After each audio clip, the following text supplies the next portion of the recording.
توقف رفعها إلى إسقاط صاحبها أما كونها من حقوق الناس فلأنه ظلم على المغتاب وللأخبار في أن من حق المؤمن على المؤمن أن لا يغتابه وأن حرمة إرث المسلم كحرمة دمه وماله وأما توقف رفعها على إبراز الحق فللمستفيدة المعتضدة بالأصل منها ما تقدم من أن الغيبة لا تغفر حتى يغفر صاحبها ومنها ما حكاه غير واحد عن الشيخ الكراچی بسند المتصل إلى علي بن الحسين عن أبيه عن أمير المؤمنين عليه السلام قال رسول الله صلى الله عليه وآله وسلم للمؤمن على أخيه 30 حقا لا براءة له منها إلا بأدائها أو العفو إلى أن قال سمعت رسول الله صلى الله عليه وآله وسلم يقول إن أحدكم لا يدع من حقوق أخيه شيئا فيطالبه به يوم القيامة ويقضى عليه ويقضى له عليه والنبوي المحكي في السرائر وكشف غيبته من كانت لأخيه عنده مظلمة في إرض ومال فليستحللها من قبل أن يأتي يوم ليس هناك درهم ولا دينار فيؤخذ من حسناته فإن لم يكن له حسنات أخذ من سيئات صاحبه فيتزايد على سيئاته وفي نبوي آخر من اغتاب مسلما ومسلمة لم يقبل الله صلاته ولا صيامه 40 يوما وليلة إلا أن يغفر له صاحبه. پہلا مطلب اس بات کے اوپر ہے کہ غیبت حرام ہے. حرام کا مطلب یہ ہے کہ اس میں حق اللہ ہے، لیکن یہ حق جس کی غیبت کی ہے اس کا بھی حق ہے. تو اگر کسی نے غیبت کی تو اس نے گناہ بھی کیا، حرام کام بھی انجام دیا، اور جس کی غیبت کی اس کے لیے ایک حق ہو جائے گا اس کی گردن پر جس نے غیبت کی. یعنی اگر میں نے آپ کی غیبت کی تو آپ کے لیے ایک حق ہو جائے گا میری گردن پر. جیسے مثال کے طور پر اگر میں نے آپ سے 1 لاکھ روپیہ لیا تو 1 لاکھ روپیہ میری گردن پر چڑھ جائے گا اور آپ کا حق بن جائے گا. تو اسی طرح سے اگر میں آپ کی غیبت کروں گا تو آپ صاحب حق بن جائیں گے، اور صاحب حق اگر معاف کر دے گا تو غیبت جو ہے وہ اس کا گناہ دھل جائے گا. اللہ تعالیٰ بھی انشاءاللہ جو ہے وہ معاف کر دے گا. تو 2 مطلب ہیں یہاں پر انہوں نے بیان کیے. دوسرے مطلب میں انہوں نے ذرا تفصیلات دی ہیں. پہلا مطلب یہ ہے کہ تو کہا کہ پہلی بات یہ ہے کہ یہ حق الناس ہے غیبت، یعنی حق اللہ تو ہے ہی ہے. اگر ہم کہیں کہ صرف حق الناس ہے تو پھر حرام نہیں ہوگا. حرام ہے غیبت کرنا، اس کا مطلب ہے حق اللہ آ گیا. لیکن یہ کہہ رہے ہیں یہاں پر جو مطلب کہہ رہے ہیں وہ یہ کہ حق الناس ہے. دوسرا مطلب یہ ہے کہ حق الناس اسی صورت میں ادا ہوگا کہ جو جس کی غیبت کی ہے وہ معاف کر دے. تو استحلال کی صورت میں حق جو ہے وہ ادا ہوگا اور اس کا گناہ ختم ہوگا. استحلال کی صورت میں بعض روایات میں استغفار کرے، جس کی غیبت کی ہے اس کے لیے استغفار کرے. تو اس میں انہوں نے تفصیلات دی. آخر میں یہی بات کہی ہے کہ استغفار کرنے سے، جیسے میں نے مثال کے طور پر آپ کی غیبت کی، آپ مجھ سے، آپ کو پتہ چلا آپ مجھ سے ناراض ہو گئے، تو جب تک کہ آپ معاف نہیں کریں گے تو تب تک جو ہے وہ، جب تک آپ حلال نہیں کریں گے، حلالیت طلب کروں گا، اسے بولتے ہیں استحلال. تو میں آپ سے کہوں گا کہ آپ مجھے حلال کر دیں، یعنی مجھے جو میں نے آپ کی غیبت کی ہے اسے معاف کر دیں. تو جب تک آپ نہیں کریں گے تب تک جو حق ہے وہ ختم نہیں ہوگا. استغفار کرنے سے تو 2 چیزیں، ایک استحلال، ایک استغفار. لکھو استحلال اور استغفار. کفارۃ الغیبۃ الماہیۃ لا، وہ کفارہ جو غیبت کو مٹا دے.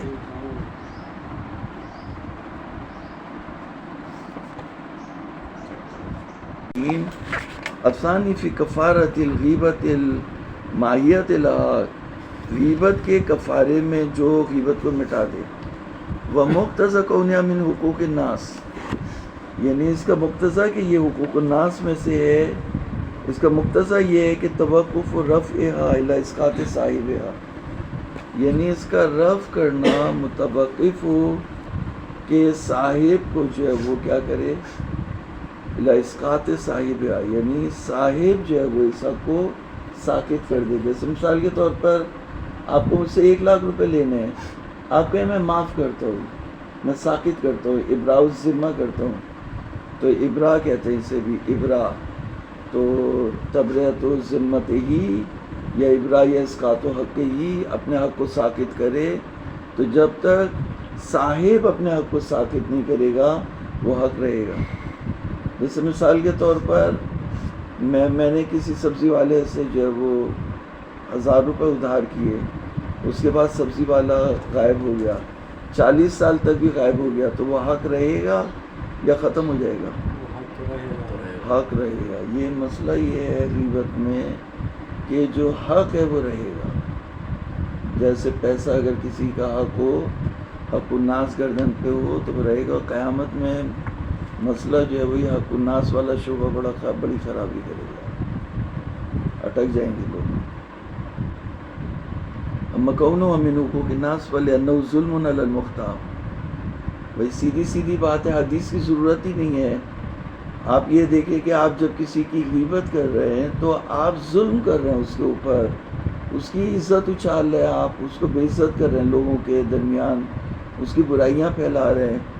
تو ظلم علی المختاب، تو اس لحاظ سے یہ حق الناس ہے. وَلِلْأَخْبَارِ فِي أَنَّ مِنْ حَقِّ الْمُؤْمِنِ عَلَى الْمُؤْمِنِ أَلَّا يَغْتَابَهُ، اور روایات میں یہ بات آئی ہے کہ مومن کے حق میں سے مومن کے اوپر یہ ہے کہ وہ اس کی غیبت نہ کرے، اور اس کی عزت، مسلمان کی عزت کی حرمت اس کے خون، اس کی جان اور اس کے مال کی عزت کی طرح، مال کی حرمت کی طرح ہے. یعنی 3 چیزوں کی حرمت ہے، جان کی حرمت، مال کی حرمت اور عزت کی حرمت. تو یہ انسان کی عزت میں سے آتا ہے. کہہ رہے ہیں کہ توقف و رفع الحق، یعنی توقف رفع الغیبہ، حق غیبت جو ہے وہ رفع ہونا، اس کا یعنی ختم ہونا متوقف ہو کس کے اوپر؟ وَأَمَّا تَوَقُّفُهَا رَفْعِهَا عَلَى إِبْرَاءِ ذِي الْحَقِّ، کہ ذی الحق بری الذمہ، یعنی ذمہ سے بری کر دے، ابراء کر دے یعنی بری کر دے.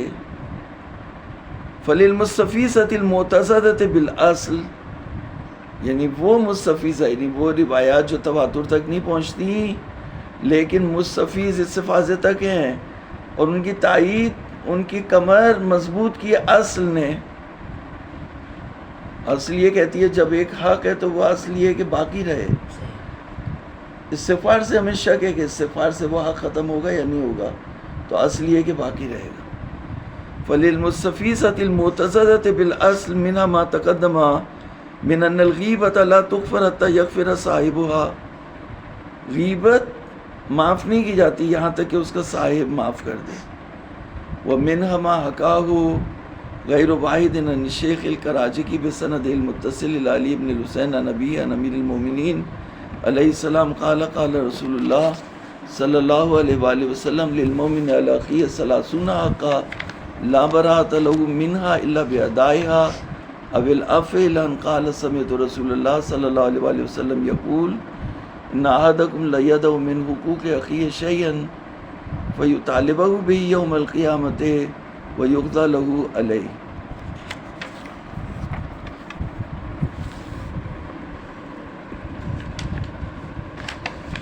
وہ حدیث ہے جس سے روایت کی ایک سے زیادہ علماء نے شیخ کراجکی سے، انہوں نے سند متصل سے، ایک سند سے جو امام زین العابدین تک پہنچتی ہے، اور وہ اپنے والد سے اور وہ امیر المومنین سے نقل کرتے ہیں. وہ کہتے ہیں کہ رسول اللہ صلی اللہ علیہ وآلہ وسلم نے فرمایا کہ مومن کا مومن کے اوپر 30 حق ہے، اور برات نہیں ہے مومن کے لیے ان حقوق سے مگر یہ کہ ان کو ادا کرے یا یہ کہ وہ صاحب حق معاف کر دے. یہاں تک کہ آپ نے فرمایا کہ میں نے رسول اللہ صلی اللہ علیہ وآلہ وسلم کو فرماتے ہوئے سنا کہ ان احدکم لیدع من حقوق اخیہ شیئا، تم میں سے ایک لیدع من حقوق اخیہ شیئا، اپنے بھائی کے حقوق میں سے کسی ایک حق کو نظر انداز کر دیتا، اس کو ادا نہیں کرتا، تو قیامت کے دن اس حق کا مطالبہ ہوگا، فَيُطَالِبَهُ بِهِ يَوْمَ الْقِيَامَةِ، اور فیصلہ ہوگا اس مومن کے حق میں اور اس کے خلاف.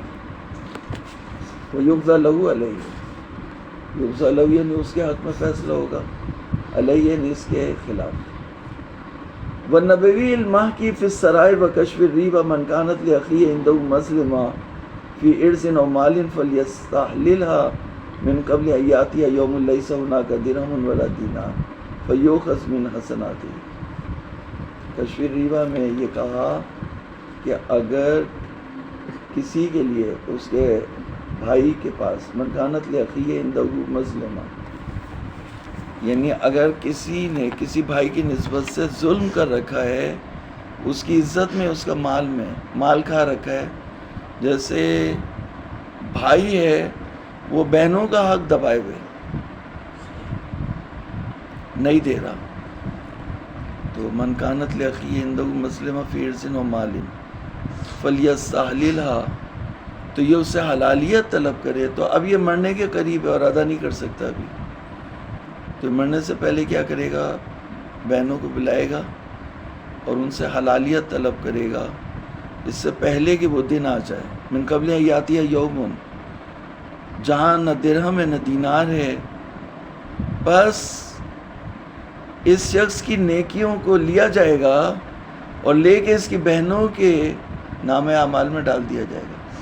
فیؤخذ من حسناتہ، اگر اس کے نام اعمال میں نیکیاں نہ ہوں تو اس شخص کی برائیاں، یعنی جو بہنیں ہیں بہنوں کی برائیاں لی جائیں گی اور اس شخص کے نام اعمال میں اضافہ کر دی جائے گی. فَإِن لَمْ يَكُنْ لَهُ حَسَنَاتٌ أُخِذَ مِنْ سَيِّئَاتِ صَاحِبِهِ، اس کے صاحب کی برائیوں میں سے لی جائیں گی برائیاں اور اس کی برائیوں میں فَيَتَزَايَدَ عَلَىٰ سَيِّئَاتِهِ، اضافہ کر دی جائے گی. وَفِي نَبَوِيٍّ آخَرَ مَنِ اغْتَابَ مُسْلِمًا أَوْ مُسْلِمَةً، اگر کوئی کسی مسلمان مرد یا عورت کی غیبت کرے، لم يقبل اللہ صلاتہ ولا صیامہ 40 یوما، تو اللہ تعالیٰ 40 دن تک اس کے روزے اور نماز کو قبول نہیں کرے گا مگر یہ کہ اس کا صاحب اس کو معاف کرے.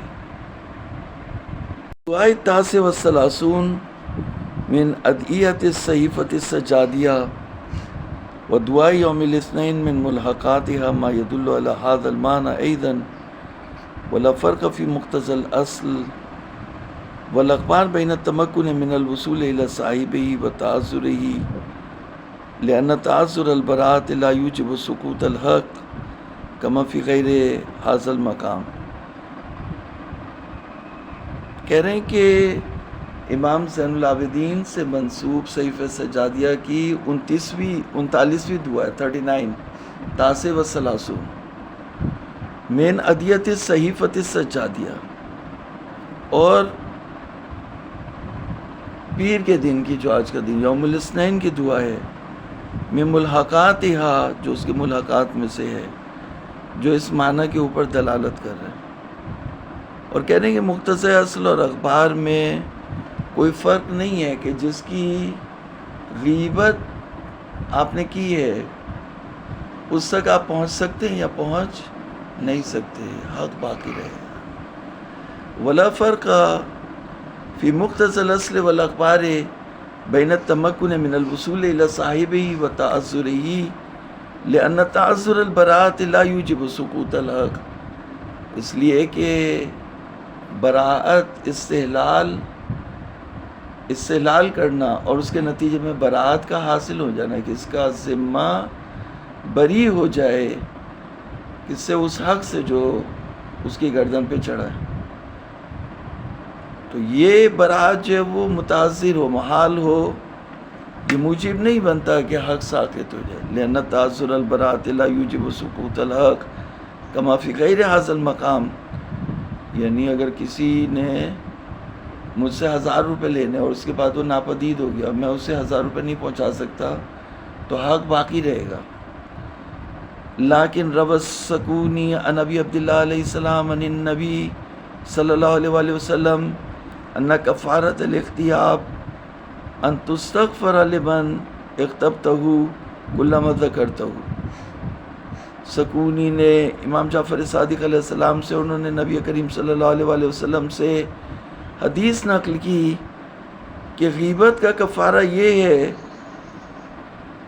کہ جس کی غیبت کی ہے اس کے لیے استغفار کرو جب بھی وہ شخص میں یاد آئے.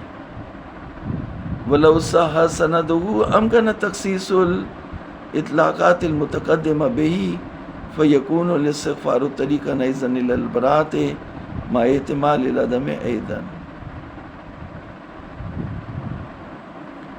کہہ رہے ہیں یہ حدیث، اگر ہم کہیں کہ یہ حدیث صحیح السند ہے تو ہم اطلاقات کے اوپر قید لگائیں گے. ہم کہیں گے کہ استحلالیت طلب نہ کرے تو حق گردن پہ رہے گا. پھر ہم کہیں گے کہ ہاں ایک صورت میں نہیں رہے گا، اگر استغفار کر لے تو بھی حق نہیں رہے گا. تو بس 2 چیزیں سامنے آ جائیں گی، استحلال سے حق ساقط ہوگا یا استغفار سے حق ساقط ہوگا. کہہ رہے ہیں لیکن احتمال عدم ہے اپنی جگہ. احتمال یہ ہے کہ استغفار سے حلالیت حاصل نہ ہو، استغفار سے حق ساقط، اسقاط اور تبرئہ اور ابراء حاصل نہ ہو.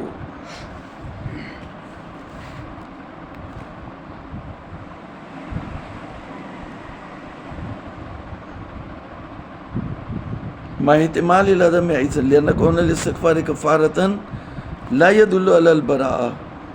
اس لیے کہ اس حدیث کی سند بھی کمزور ہے. سکونی جو ہے وہ شیعہ نہیں تھا، امامی نہیں تھا، 12 امامی نہیں تھا، عادل نہیں تھا. تو لیکن موثق ہے، بہت سے لوگوں نے اعتماد کیا اس کے اوپر، اس کی حدیثوں کے اوپر. تو کہنے ہیں کہ استغفار، اس میں شیخ نے 2 اشکالات کیے، ایک سند پہ کیا ہے، ایک دلالت پہ کیا ہے. سند پہ جو اشکال کیا ہے وہ یہ کیا ہے قاری صاحب کہ یہ سنی کی حدیث ہے، معتبر نہیں ہے، اطلاقات کو تقلید نہیں لگا سکتی. مضمون کے اعتبار سے یہ اعتراض کیا ہے کہ اگر یہ کہہ رہے ہیں آپ کہ یہ استغفار کفارہ ہے، استغفار کفارہ ہے، تو اس کا لازمہ نہیں ہے کہ حق ساقط ہو جائے استغفار سے. ممکن ہے کہ غیبت میں 2 حق ہو، ایک حق اللہ ہو، ایک حق الناس ہو. حق اللہ استغفار سے ساقط ہوگا اور حق الناس جو ہے وہ جب تک صاحب اس کو ساقط نہیں کرے گا ساقط نہیں ہوگا.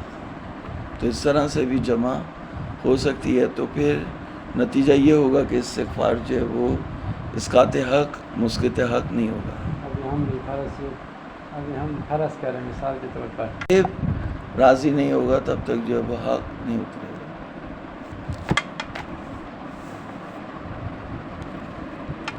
لأن كون الاستغفار كفارة لا يدل على البراءة فلعله كفارة للذنب من حيث كونه حقا لله تعالى نظير كفارة قتل الخطأ التي لا توجب براءة القاتل إلا يدعى ظهور السياق في البراءة. اگر کوئی شخص کسی کو قتل کر دے، ادھر دیکھو، اگر کوئی شخص کسی کو قتل کر دے تو یہ کیا کرے گا؟ یا غلام آزاد کرے گا، یا 60 دن کے روزے رکھے گا، یا 60 مسکینوں کو کھانا کھلائے گا. تو اگر یہ 3 میں سے ایک کام کر لیتا ہے تو کیا جو دیت صاحب حق جو مقتول کے ورثہ ہیں ان کے لیے دیت کا جو حق ہے وہ ساقط ہو جائے گا اس کے کرنے سے؟ ہاں، تو یہ حق اللہ ہے وہ حقن ناس ناس ہے، وہ حق مقتول ہے، وہ حق مقتول ہے، وہ رسائے مقتول لیں گے اسے، اور یہ حق اللہ ہے۔ تو اسی طرح سے غیبت میں بھی ہو سکتا ہے کہ دو حق ہو، ایک حق اللہ ہو، ایک حق الناس ہو۔ حق اللہ کے لیے استغفار کرے گا، حق الناس کے لیے استحلال کرے گا، حلالیت طلب کرے گا۔ مگر یہ کہ آپ ادعا کریں کہ جو سکونی کی روایت ہے وہ برات میں ظہور رکھتی ہے کہ بری الذمہ ہو جائے گا۔ دیکھیں سکونی کی روایت دوبارہ پڑھتے ہیں کہ ان کفارۃ الاغتیاب ان تستغفر لمن اغتبتہ کلما ذکرتہ۔ یہ تو واضح طور پر کہہ رہی ہے کہ غیبت کا کفارہ یہ ہے کہ اب معافی استغفار طلب کریں اس شخص کے لیے جس کی آپ نے غیبت کی ہے۔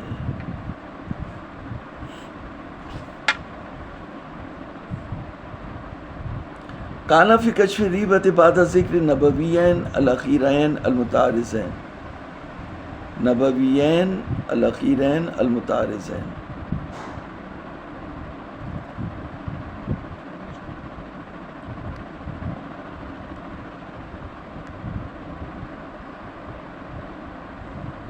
یعنی ایک نبوی میں یہ کہا کہ جب تک صاحب غیبت معاف نہیں کرے گا غیبت کا حق جو ہے وہ اس کا ساقط نہیں ہوگا، یعنی غیبت کرنے کا جو ظلم ہے وہ باقی رہے گا جب تک کہ وہ صاحب جس کی غیبت کی گئی ہے وہ معاف نہ کرے۔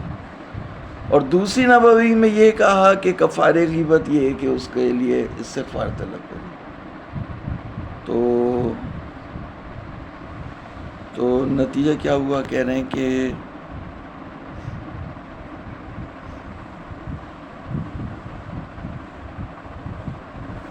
قال فی کشف الریبۃ بعد ذکر نبویین الاخیرین المتعارضین، کشف ریبت میں نبویین الاخیرین المتعارضین کو ذکر کرنے کے بعد انہوں نے کہا یمکن الجمع بینہما بحمل الاستغفار له علی من لم یبلغ غیبته المغتاب فینبغی له الاقتصار علی الدعاء والاستغفار لأن فی محالته اثارۃ الفتنة وجلبا للضغائن وفی حکم من لم یبلغ من لم یقدر علی الوصول الیہ لموت او غیبۃ وحمل المحالة علی من یمکن التوصل الیہ مع بلوغہ الغیبۃ۔ لکھیے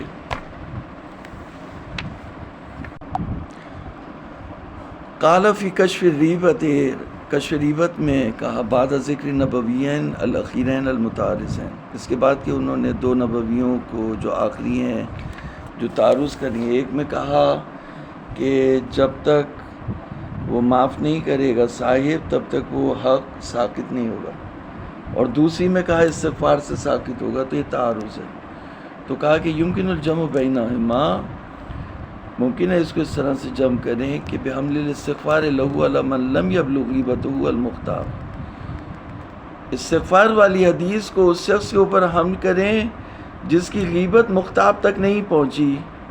پس اگر یہ حلالیت طلب کرے گا تو الٹا اسے پتہ نہیں تھا اور اسے پتہ چل جائے گا، یہ اس کو بھون کے کھا جائے گا، گولیوں سے بھون دے گا۔ فَيَنبَغِي لَهُ الْاِقْتِصَارُ عَلَى الدُّعَاءِ وَالِاسْتِغْفَارِ، تو بہتر ہے اس کے لیے یہ دعا اور استغفار کے اوپر اکتفا کرے اور اس فتنے کو نہ چھیڑے۔ لِأَنَّ فِي مَحَالَتِهِ، اس سے حلالیت طلب کرنے میں اثارۃ الفتنہ، فتنہ جو ہے وہ بھڑک اٹھے گا، وَجَلْبًا لِلضَّغَائِن، اور کینہ جو ہے وہ کھنچ کے آ جائے گا۔ وفی حکم من لم یبلغ، اور اسی کے حکم میں ہے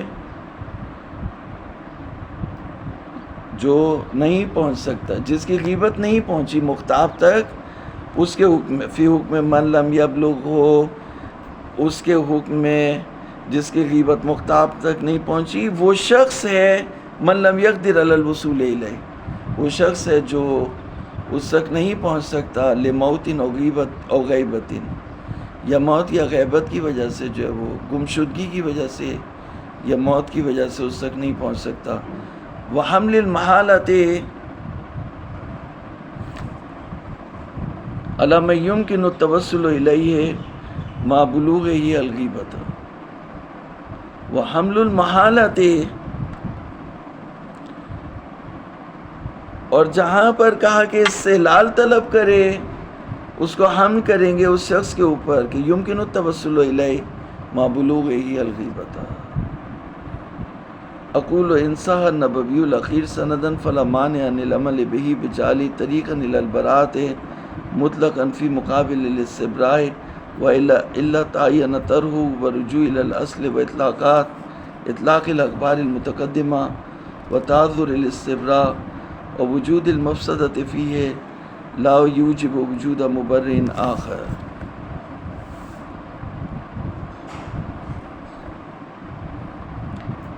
یہ کہنے کہ میں یہ کہتا ہوں کہ اگر نبوی اخیر صحیح ہے سند کے لحاظ سے تو کوئی معنی نہیں ہے کہ اس پر عمل کریں بجعلہ طریقا الی البراء، کہ ہم اسے براءت طلب کرنے کی کا راستہ قرار دیں. مطلقہ فی مقابل الاستبراء، استبراء کے مقابلے میں، براءت طلب کرنے کے مقابلے میں استغفار کو مطلقہ ایک طریقہ کار قرار دیں اگر اس کی سند صحیح ہے. اگر سند صحیح نہیں ہے تو پھر متعین ہے کہ آپ اس کو سائٹ پہ رکھ دیں، تعین طرح، اور رجوع کریں آپ اصل کی طرف اور اطلاقات اخبار کی طرف. اور اخبار کا اطلاق یہ کہہ رہے کہ جب تک صاحب حق اس حق کو معاف نہیں کرے گا تب تک وہ حق معاف نہیں ہوگا. وتعذر الاستبراء اور وجود المفسدۃ فیہ لا یوجب وجود مبرر آخر. استبراء کا محال ہونا موت یا غیبت یا کسی اور وجہ سے، یا مفسدے کا ہونا کہ اگر اس کو بتائے گا تو گولیوں سے بھون دے گا، یہ موجب نہیں بن سکتا کہ کوئی اور چیز بھی جو ہے وہ اس سے حلالیت حاصل ہو جائے. نعم ارسل بعض من قارب اسرنا ان الصادق علیہ السلام انک ان اغتبت فبلغ المغتاب فسئل منہ وان لم یبلغه فاستغفر اللہ لہ. مرسلہ حدیث ہے جو امام جعفر صادق علیہ السلام سے نقل ہوئی ہے کہ اگر تم نے غیبت کی اور وہ غیبت کرنے والے تک پہنچ گئی تو تم اس سے حلالیت طلب کرو، اور اگر وہ غیبت کرنے والے تک نہیں پہنچی تو اللہ سے استغفار طلب کرو. وصلی اللہ علی محمد وآلہ الطیبین الطاہرین.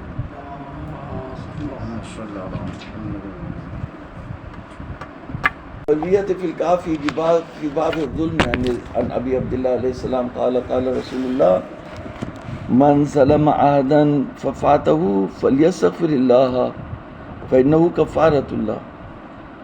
اگر کسی نے کسی پر ظلم کیا ہے اور وہ شخص جو ہے وہ نہیں اس کی رینج میں آ رہا، گرپ میں آ رہا، تو وہ اللہ کا سے توبہ طلب کرے اس کے لیے، اور یہی اس کے لیے کفارہ ہے. انصاف یہ ہے کہ اخبار وارد فی ھذا الباب کلھا غیر نقیۃ السند، جتنی بھی حدیثیں ہیں سب کے سب غیر نقی السند ہیں.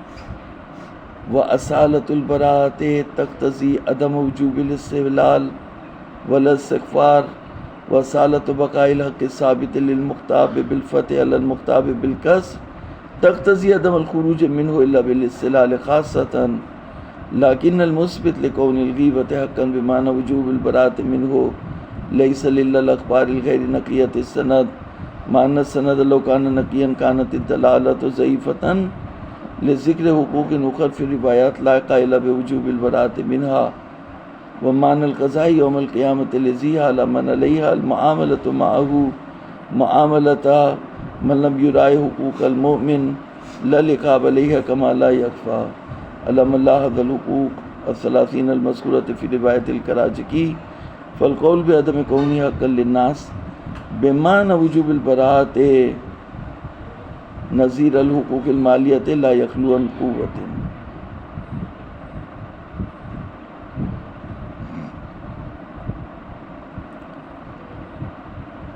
وَإِنْ كَانَ الْإِحْتِيَاطُ فِي خِلَافِهِ بَلْ لَا يَخْلُو عَنْ قُرْبٍ مِنْ جَهَةِ كَثْرَةِ الْأَخْبَارِ الدَّالَّةِ عَلَى وُجُوبِ الِاسْتِبْرَاءِ مِنْهَا بِاعْتِبَارِ سَنَدِ بَعْضِهَا وَالْأَحْوَطُ الاستدلال إن تيسر وإلا فالاستغفار.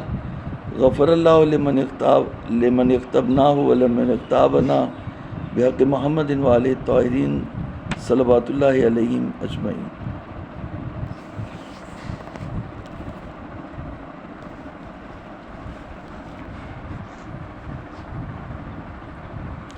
شیخ کہہ رہے ہیں کہ شیخ اپنی نظر بیان کریں کہ انصاف یہ ہے کہ جو اخبار اس باب میں وارد ہوئی ہیں وہ نقیت السند نہیں ہے، اور اصالت برات یہ کہہ رہی ہے کہ حق ساقط نہیں ہوگا مگر استحلال سے، استغفار سے حق ساقط. اصل یہ کہ حق ساقط نہیں ہوگا استغفار سے. وصالت البراءت تقتضی عدم وجوب الاستحلال ولا الاستغفار. اصالت برات تو یہ کہہ رہی ہے کہ نہ استحلال واجب ہے نہ استغفار واجب ہے، اور اصالت بقائے حق مغتاب کے لیے جس کی غیبت کی گئی، علی المغتاب، مغتاب کے اوپر یعنی جو غیبت کرنے والا ہے، یہ اقتضا کرتی ہے کہ اس حق سے نہیں نکلے مگر استحلال کے ذریعے سے. لیکن جو مثبت ہے اس میں لیکن المثبت لکون الغیبت حقا، جو دلیلیں یہ ثابت کر رہی ہیں کہ غیبت حق ہے اس معنی میں کہ برات طلب کرنا واجب ہے، وہ نہیں ہے مگر اخبار غیر نقیت السند. جبکہ سند اگر نقی ہو تو دلالت ضعیف ہے، اس لیے کہ حدیث میں 30 حقوق آئے، ان میں سے کون سے حق پر کس مجتہد نے فتویٰ دیا کہ 30 کے 30 حق واجب ہیں؟ جنازہ پڑھانا اس کا واجب ہے، عیادت کرنا واجب ہے، کون سا حق واجب ہے؟ تو وہ مستحبات ہیں. معنی سند لو کانت نقیتاً کانت الدلالت ضعیفتاً لذکر حقوق اخر فی روایات لا قائل بوجوب البراءۃ منہا ومعنی القضاء یوم القیامۃ لذیہا. اس کے معنی کہ قیامت میں اس کے خلاف فیصلہ ہوگا. علمن علیہا المعاملۃ معہ معاملۃ من لم یراعی حقوق المؤمن، یعنی قیامت کے دن جو اس کے خلاف فیصلہ ہوگا اور جس کی غیبت کی ہے اس کے حق میں ہوگا. القضاء یوم القیامت لذی الغیبت، یعنی جو ذی البراءت ہے، ذی حق ہے، اور جس کے اوپر حق رکھتا ہے اس کے خلاف یعنی معاملہ ہوگا اس کے ساتھ. اس شخص کا معاملہ جو حقوق مومن کی رعایت نہیں کرتا، یعنی اسے زیادہ ثواب یا اچھی والی جنت نہیں ملے گی، نہ یہ کہ اسے سزا ملے. لا لقاب علیہ کما لا یخفا، جیسے مخفی نہ رہے. علم اللہ حضل حقوق الثلاثین المذکورہ فی روایت الکراچکی، اگر کوئی روایت کراچکی میں حقوق ثلاثین کو ملاحظہ کرے تو وہ یہ کہے گا کہ القول بعدم کونی حقا للناس، یہ حق ناس نہیں ہے. جیسے 1 لاکھ روپے لیا تو وہ حق ناس ہے، تو یہ اس طرح کا حق ناس نہیں ہے. فالقول بعدم کونی حق للناس بمعنی وجوب البراءۃ نظیر الحقوق المالیۃ لا یخلو عن قوت. اگرچہ احتیاط اس کے خلاف میں ہے، یعنی یہ حقوق الناس ہے، بلکہ لا یخلو عن قرب، یعنی یہ فتویٰ ہو گیا کہ یہ حق الناس ہے. من جہت کثرت الاخبار الدالۃ علی وجوب الاستبراء منہا، بہت سی روایات دلالت رکھتی ہیں کہ اس سے استبراء طلب کرنا واجب ہے. بل لا یخلو عن قرب، یہ فتویٰ ہے. دلیل کیا ہے؟ کثرت الاخبار الدالۃ علی وجوب الاستبراء منہا بل اعتبار سند بعضها، بلکہ بعض کی سند معتبر ہے. والاحوط الاستحلال ان تیسر، آیت یہ کہ اگر میسر ہے اس کے لیے تو اس سے حلالیت طلب کرے گا، وَإِلَّا اگر میسر نہیں ہے اس کے لیے تو استغفار طلب کرے گا۔ اللہ تعالیٰ معاف کرے ہم نے جس کی غیبت کی ہو اور جس نے ہماری غیبت کی ہو، بحق محمد وآلہ الطیبین الطاہرین وصلی اللہ علی محمد الطیبین الطاہرین۔ اللهم صل على محمد